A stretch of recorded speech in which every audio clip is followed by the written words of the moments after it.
Essai plan séquence numéro 1. Intérieur, nuit. Film en noir et blanc, plan fixe. Dans la cuisine, au moment du dîner ou fin du dîner. Ma caméra est cachée dans un mur. Les deux protagonistes ne la remarquent pas. On voit la partie droite de la cuisine, un bout de la table, le plan de travail, l'évier, la fenêtre, fenêtre fermée, rideau tiré. Lui, à table, en train de manger. En face de lui, une assiette entamée, reste de nourriture, couvert posé dans l'assiette. Elle, dos contre l'évier. Elle regarde par la fenêtre, il lui tourne le dos. Il regarde son assiette, il mange. Synopsis. Un couple, dont on ne dira pas les prénoms. Dans un petit village dont on a omis le nom. Dans un petit appartement de plusieurs dizaines de mètres carrés. Assez grand pour vivre à deux. Trop petit pour avoir chacun son intimité. Une scène de repas du soir. L'homme n'a pas fini de manger. La femme, elle, s'est levée. Les restes de son repas sont laissés là dans son assiette. A-t-elle aimé ce qu'elle a à peine touché? Elle s'est adossée contre l'évier avec une tasse à la main. Du thé? Du café? Non, elle ne doit jamais boire de café après 16 heures. Elle doit penser que ça l'empêche de dormir. Quelle heure est-il? 21h? 21h30? Nul ne sait vraiment. Et moi, je suis là depuis tellement longtemps à les observer. En tout cas, l'heure où la lune est levée et suffisamment présente pour éclairer la rue en contrebas de leur appartement. La femme regarde par la fenêtre. Le rideau est tiré de sorte qu'on ne la voit pas de la rue.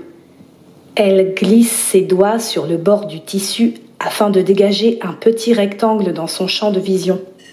Seuls 2 lampadaires doivent éclairer la rue, car elle fronce les yeux pour mieux voir.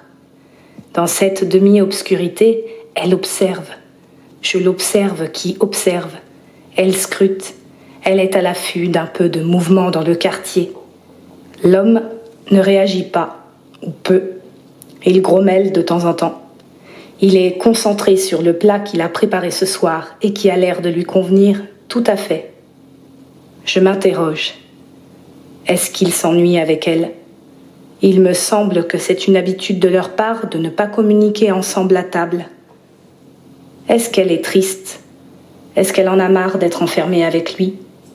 Le fait est qu'elle a besoin de s'évader par la fenêtre et lui de finir son assiette. Les yeux de la femme ressemblent maintenant à 2 fentes, 2 rayons laser. Elle scanne tout. Sans doute, il se passe quelque chose qui sort de l'ordinaire, là, dehors. Une bagarre, un homme louche, un couple bizarre avec leur chien boiteux, un chat ensanglanté miaulant à la mort. Elle n'a pas pu voir ma caméra, elle lui tourne le dos. La femme est happée par la fenêtre. Elle jubile, elle frissonne. A-t-elle peur?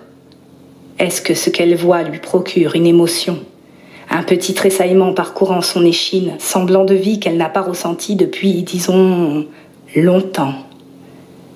J'aime ce visage qui a peur. Étrangement, l'homme ne réagit pas. L'homme a fini son repas. Il semble satisfait, ou dirons-nous content de tout. L'heure est venue pour lui d'aller se mettre au lit. Quelle heure est-il maintenant? 21h30, 21h45. Comme à son habitude, il va aller fumer sa dernière cigarette de la journée, se brosser les dents, s'installer confortablement dans le lit conjugal, allumer son ordinateur, choisir un film qu'il a envie de revoir et s'endormir devant. A-t-il envie que la femme le rejoigne? A-t-il envie de prendre ce temps pour lui? Préférerait-il ne pas vivre ici, avec elle?